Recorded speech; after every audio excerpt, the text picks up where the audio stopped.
के लिए जा रहा है कि जो उठे जाके कोर कमांडर हाउस पे अटैक कर दे उसको कुछ नहीं कहा जाएगा, जो उठे जाके किसी फौजी को गोली मार दे उसको कुछ नहीं कहा जाएगा।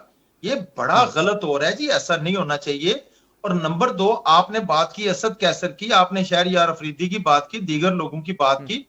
सब लोगों को पता है कि ये किस किस्म के बयानात देते रहे हैं। इनकी वाज़ेह वीडियो मौजूद है जब ये लोगों को आर्मी तनसीबात को अटैक करने का लोगों को कह रहे हैं। अभी चंद दिन पहले असद कैसर साहब की एक वीडियो आई है जिसमें कह रहे हैं कि अगर हम बाहर आ गए तो हमें कोई रोक नहीं सकेगा। ये किस किस्म का, ये मुल्क को किस तरफ लेके जा रहे हैं? क्या ये इतने ज्यादा है कि ये बाहर निकलेंगे तो दूसरे बाहर नहीं निकलेंगे?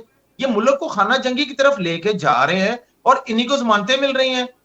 ये बिल्कुल देखें नाकाबिले कबूल है असद, बिल्कुल नाकाबिले कबूल है कि फौज के ऊपर, रियासत के ऊपर जिन लोगों ने अटैक किया था ना, उनको जमानतें दे रहे हैं। अगर आप इनको जमानतें दे रहे हैं तो फिर मुझे ये बताइए, वो जो सूफी मोहम्मद वाले थे, उनको आपने इतनी बड़ी बड़ी सजाएं क्यों दी? उन्होंने क्या किया था?